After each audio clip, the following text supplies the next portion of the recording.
sa lahat. The AFP that you are part of now must always rise above politics. Your loyalty must not be for any individual or any faction, but only to the Republic. There will be moments when your integrity will be tested. Piliin niyo ang bayan. Piliin ninyo ang katapatan at ang kapayapaan. Mga kapatid, alas 5:30 na. Ito na mga bumabanderang balita. Zaldico sa Europa, wanted na dating kongresista posibleng nasa Portugal umano gamit ang ibang passport. Mga dami lang, dalawa sa mga wanted na opisyal ng SunWest gusto nang sumuko pero wala raw pambayad sa abogado. Impeachment ulit, Vice President Sara Duterte planong sampahan ng panibagong reklamong impeachment.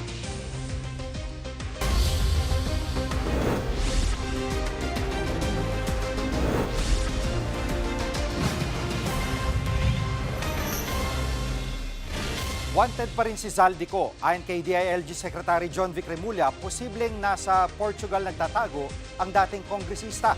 Nangunguna sa balita si Brian Castillo. Brian, paano natunugan ng mga otoridad na nasa Portugal si Zaldico? Gigi, ayon kay Interior Secretary John Vic Remulla, ay posibleng mayroong hawak na Portuguese passport itong si Zaldico at doon naninirahan sa bansang yon ang dating kongresista. Ilang taon na lang nakararaan nang makakuha ng Portuguese passport itong si Zaldico. July 2025 pa nung huling napaulat na umalis ng bansa si Ko papuntang Amerika para sana magpa-check up. Pero hanggang ngayon ay wala pa rin daw balak na umuwi itong si Ko sa Pilipinas dahil sa mga sinasabing banta umano laban sa kanyang buhay sa gitna na rin ng kanyang pagkakasangkot dito sa flood control scandal. May panawagan naman si Secretary Remulla sa mga Pilipino sa ibang bansa. Nakikiusap kami sa lahat ng mga Pilipino sa buong mundo na kung makita nila si Zaldico, kung pwede nilang picturean, padala kagad, i-post kagad sa internet para may idea tayo kung nasaan siya. Sa ngayon, ang hinala namin ay nasa Portugal siya at doon po siya naninirahan.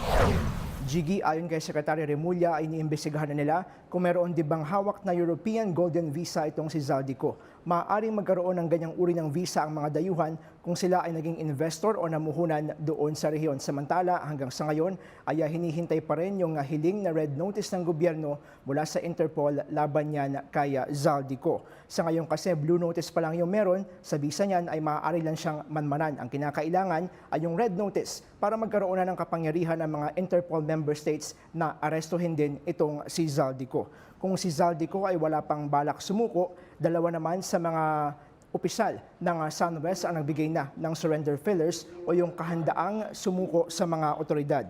Pero natatakot daw ang mga ito dahil wala pa silang abogado. Ayon sa PNP CIDG, posibleng mga dami lang daw yan ng kumpanya at wala talagang kinalaman doon sa maanumalyang operasyon. Ang SunWest ay ang construction company na itinayo nitong si Zaldico bago siya maging kongresista. Narito ang pahayag ni PNP CIDG Director Police Major General Robert Morico. May mga kamag-anak na lumapit. Siyempre, wala po silang personal na abogado and apparently parang napabayaan. So they're takot also. So if they're listening right now, we assure them na yung karapatang pantao po nila ay igagalang. Gigi, tulad ni Zaldico ay nasa ibang bansa rin yung dalawa pang opisyal ng SunWest, ayon mismo yan sa PNP CIDG. Samantala, yung isa pang opisyal naman ng DPWH reportedly ay nasa Israel ngayon. Nakikipag-ugnayan na ang PNP sa mga police attaché ng Pilipinas sa mga bansang yan para nga maihanda na rin o may proseso yung kanilang pagbabalik dito sa bansa. Yan muna ang latest. Balik sa Gigi. Yan ang ulat ni Brian Castillo mula sa Quezon City. Huwag makisawsaw sa politika at maging tapat sa bayan. Yan ang mensahe ni Pangulong Bongbong Marcos sa harap ng mga bagong miyembro ng militar. Live mula sa TV5 Media Center, nangunguna sa balita si News 5 Palace Correspondent Maricel Alili. Maricel, bakit kaya sumentro ang talumpati ng Pangulo sa loyalty ng AFP? Hindi matatandaan natin na kasabay ng sunod-sunod na kilos protesta ng taong bayan bilang panawagan nga sa accountability at transparency dahil dito sa usapin ng anomalya sa flood control project. Nariyan din yung umuugong na balita tungkol sa sinasabing planong destabilisasyon laban sa administrasyon. Hindi yan direktang tinukoy ni Pangulong Bongbong Marcos sa kanyang pagdalo dito sa joint graduation ceremony ng mga nagsipagtapos para sa Army, sa Navy at sa Air Force. Pero kapansin-pansin na yung kanyang talumpati tumalakay tungkol dito sa politika. Ang sabi nga ni Pangulong Marcos, dapat ay hindi na makisama ang mga sundalo, ang mga militar dito sa issue ng politika. At mas maigi raw na tiyakin na ang kanilang loyalty o yung kanilang katapatan ay para dun sa ikabubuti ng bayan. Maliban dyan, tinalakay din ni PBBM yung tungkol sa issue ng katiwalian. Ang sabi nga ni PBBM sa harapan ng mga militar, darating ang panahon na makakaharap nila yung mga temptations na mag-uugnay sa kanila sa korupsyon. Iba't ibang uri daw ito, iba't ibang form. Pero ang importante, mag-stick tayo kung sa ano yung tama at isipin unang-una sa lahat yung ating bansa. Nariyan din yung paalala ng Pangulo na ang kanilang mandato ay hindi lamang natatapos dun sa pagpapanatili ng peace and order. Darating yung pagkakataon na kailangan nilang magsilbi tuwing eleksyon at kailangan din nilang tiyakin na maayos ang sitwasyon, especially kapag nakaka-experience tayo ng mga kalamidad. Baka daw merong kailangang saklolohan ng mga pamilya. But of course, nariyan pa rin yung pagbibigay ng proteksyon sa ating soberanya, partikular sa usapin ng West Philippine Sea. Pakinggan natin yung bahagi ng pahayag ni Pangulong Marcos. More than this, the AFP that you are part of now must always rise above politics. Your loyalty must not be for any individual or any faction, but only to the Republic. There will be moments when your integrity will be tested. Piliin niyo ang bayan. Piliin ninyo ang katapatan at ang kapayapaan. Maricel, may panawagan si CBCP President Cardinal Pablo David sa Pangulo sa trillion peso March kahapon. Sabi niya, magtrabaho naman kayo. Anong tugon dito ng palasyo? Tama ka, Jiggy. Mas maganda siguro balikan muna natin kung ano ba yung sinabi ni Cardinal David dito nga sa protesta kahapon. Nabanggit ni Cardinal David yung tungkol sa pagiging aware umano ng taong bayan na simulat sa poll, itong unity noong 2022 presidential elections ay hindi naman totoo. Meron daw talaga kasing unity na hindi tama, kaya tinatapos na. Pero ang paalala ni Cardinal David, sa puntong ito, mas maigi kung magtrabaho na agad si Pangulong Bongbong Marcos. Total, siya naman ang nagpasimula at nagbulgar ng usapin tungkol nga dito sa korupsyon. So mas maiging simulan yan sa pamamagitan ng pagkakaroon ng transparency pagdating doon sa investigasyon ng Independent Commission for Infrastructure at ICI. Balikan muna natin yung naging pahayag ni Cardinal David. Panawagan namin ay simple lang. Magtrabaho naman kayo. Panindigan na ninyo ang sinimulan ninyo. Sinimulan na rin lang ninyo itong paglaban sa korupsyon. Patunayan ninyo na lulubos-lubusin ninyo. Hindi na kami papayag na gawin multo ang mga proyektong kailangan para sa pagunlad ng ating bansa. Jiggy, wala pang direktang reaksyon ang Malacanang, partikular dito sa naging pahayag ni Cardinal David. Pero matatandaan natin na nasabi na noon ni Undersecretary Claire Castro na patuloy na nagtatrabaho si Pangulong Bongbong Marcos at inilatag nga yung mga achievements so far mula ng ibulgar itong usapin tungkol sa anomalya. Ang sabi niya, hindi naman daw nagbabakasyon ng Pangulo at hindi rin daw nagpupunta sa beach. Jiggy. At Maricel, may panawagan din na humarap mismong Pangulo sa ICI. Anong sagot dito ng palasyo? Tama ka, Jiggy. Ang paliwanag dyan ni Palace Press Officer Undersecretary Claire Castro sa kanyang press briefing kanina, kung merong hawak-hawak na matibay na ebidensya laban kay Pangulong Bongbong Marcos, ay maiging ihain nila. Dahil pwede naman nilang harapin ito. Pero ang sabi nga ni Yuse Castro, kung ang tinutukoy ay yung command responsibility, dapat din daw ay maging malinaw kung ano yung direktang koneksyon ni Pangulong Bongbong Marcos tungkol sa isyong ito. Lalo't siya yung nagbulgar tungkol dito sa sinasabing anomalya sa flood control project. Pagdating naman doon sa usapin at batikos na at his weakest point daw, si Pangulong Bongbong Marcos ang lumabas ang issue na ito, hindi nakikita ng Malacanang kung ano yung sinasabing mahina o weakest point ni PBBM. Naritong sinabi ni Yuse Castro. At his weakest? Ito ba bang panahon na to? Na siya po ang nagpaimbestiga? Marami na po na naibalik na pondo? ito ba yung weakest? At yan muna ang latest. Balik sa iyo, Jiggy. Yan ang ulat ni Maricela Lili live mula sa TV5 Media Center. Susunod, panibagong impeachment complaint planong isampa laban kay Vice President Sara Duterte. Diyan lang kayo mga kapatid, dapat una sa lahat.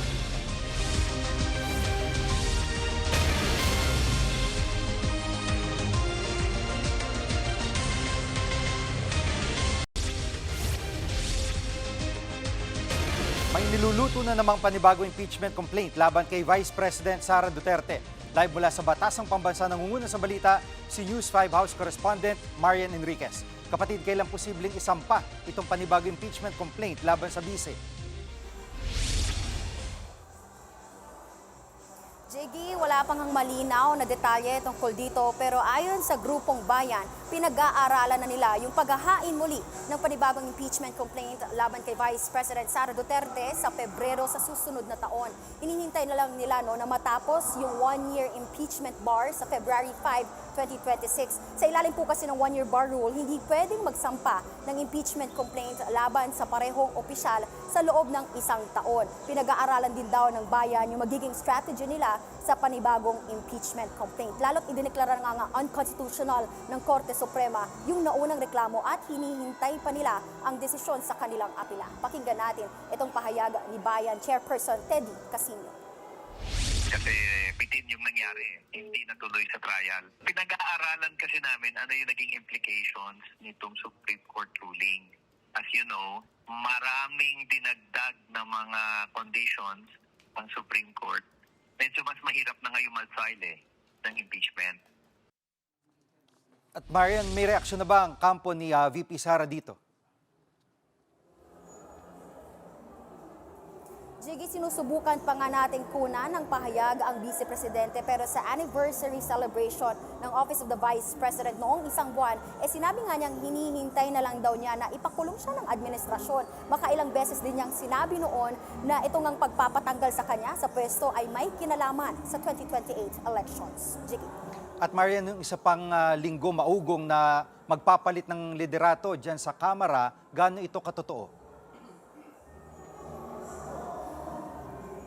Nako, Jiggy, wala namang kumpirmasyon itong liderato ng Kamara tungkol dito pero noong isang linggo lang nagpahayag nga ng suporta sa liderato ni House Speaker Bogie D ang Northern Luzon Alliance ang Party List Coalition. Ang Malacanang naman daw ay sinabing o nilinaw na isang linggo pa lang din na wala nga itong kinalaman sa anumang pagpapalit sa liderato ng Kamara. May mensahe naman si Speaker D sa huling flag raising ceremony ng Kamara ngayong taon. Narito ang bahagi ng mensahe ni Speaker D. Ang tabi ang pangsariling interes para sa kapakanan ng mamamayang Pilipino. Inihikayat ko kayo, huwag nating hayaang maapektuhan tayo ng mga naririnig o nababasa natin sa social media. Bagkus, gamitin natin ito bilang isang paraan para pagbutin pa natin ang ating mga tungkulin. Kayang-kaya natin baguhin ang imahe ng institusyong ito sa pamamagitan ng tapat, masipag at makabuluhang paglilingkod. At Marian, anong update na sa ethics complaint laban kay Congressman Kiko Barzaga? Jiggy, inirekomenda nga ng Ethics Committee na patawan ng 60-day suspension itong si Cavite 4th District Representative Kiko Barzaga. Ito yung reklamong inihain nga ng ilang miyembro ng National Unity Party sa pangunguna ni NUP President at Antipolo Representative Ronnie Puno. Nagugat po yung reklamo laban kay Barzaga sa mga mapanira niyang posts sa gobyerno, mga opisyal at yung malalaswanga niyang posts sa social media. Sa mga oras na ito ay kasalukuyan pa rin ngang nagbobotohan yung mga kongresista kung papaboran nga ba itong rekomendasyon ng Ethics Committee. Kailangan kasi katigan ito o paboran ng 2/3 ng mga mambabatas para maipatupad. Yan muna ang latest dito sa Kamara. Balik sa Jimmy. Yan ang ulat ni Marian Enriquez live mula sa Batasang Pambansa.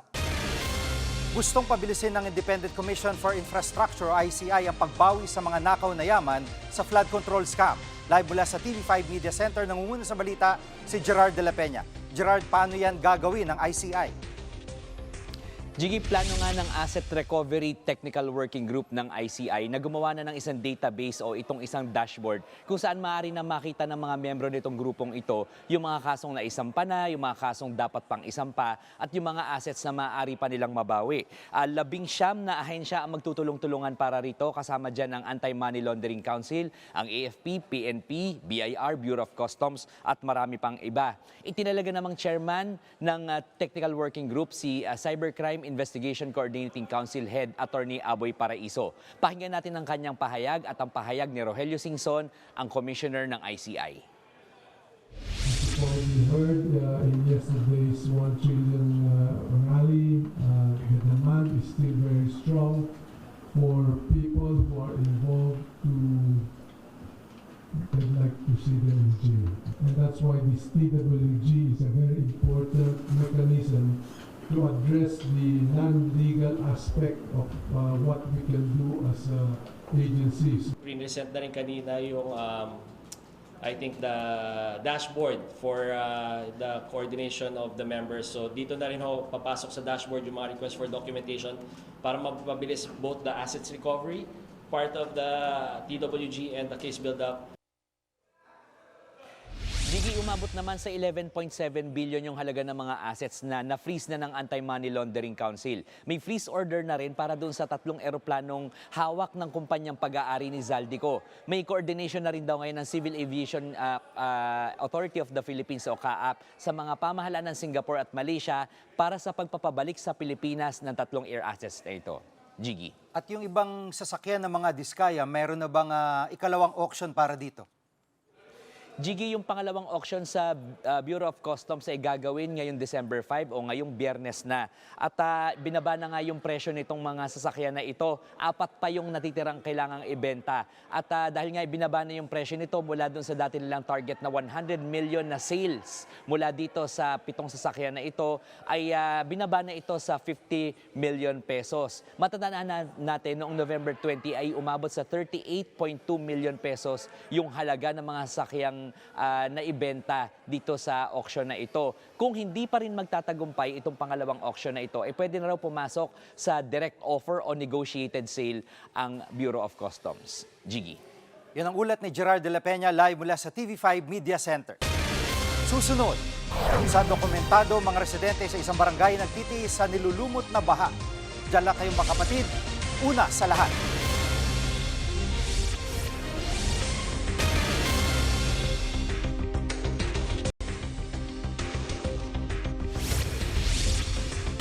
Mahigit 4 na buwan ang lubog sa bahang isang komunidad sa San Pedro, Laguna. Ang tubig na hindi humuhupa, kulay lumot na. Ang kwento dokumentado ni Angela Lagunzad Castro.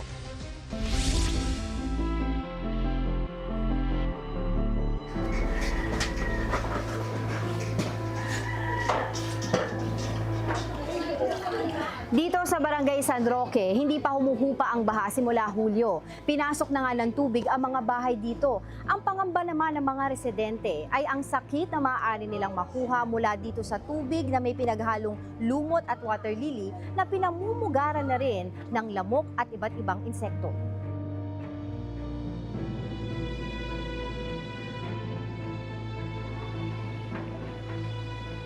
Lahat ng bahay dito ay lubog na sa tubig baha. No? Itong makikita natin sa bandang kaliwa ay nababalot na ng kulay berde yung tubig na talagang pinasok na rin yung kani-kanilang mga bahay. Ang ilan sa mga yan ay nandiyan pa rin nakatira, no? Nagtitiis sa ganitong kalagayan dahil karamihan naman sa kanila ay walang kakayahan para makalipat sa panibagong bahay.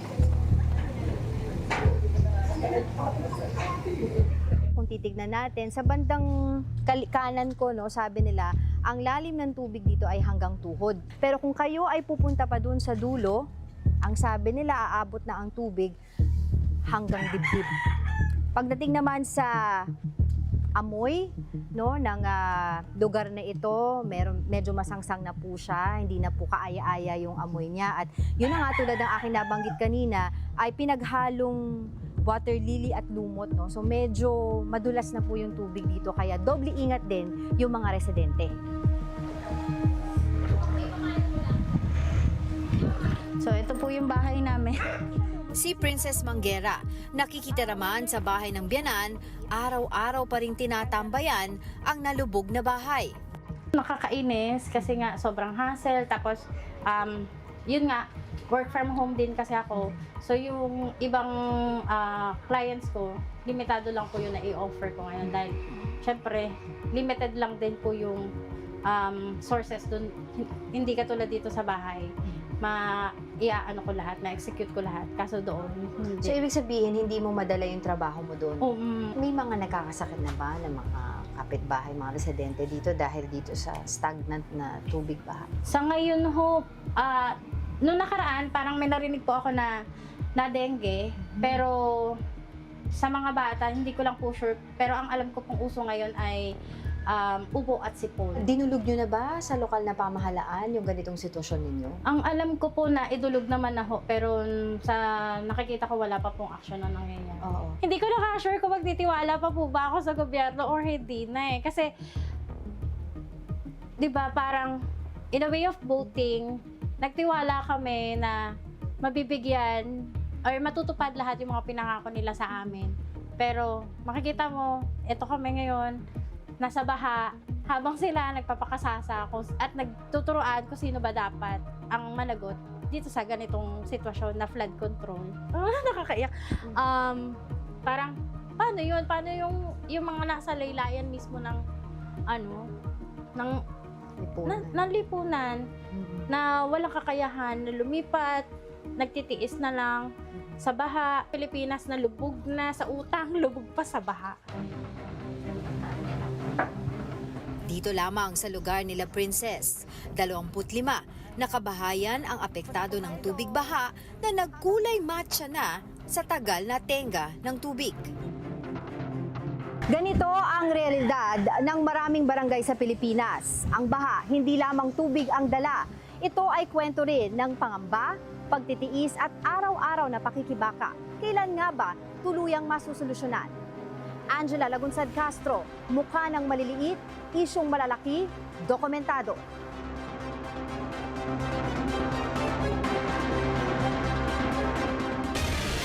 Kami ang inyong mga kapatid sa Balitan at Public Service. Dapat una sa lahat,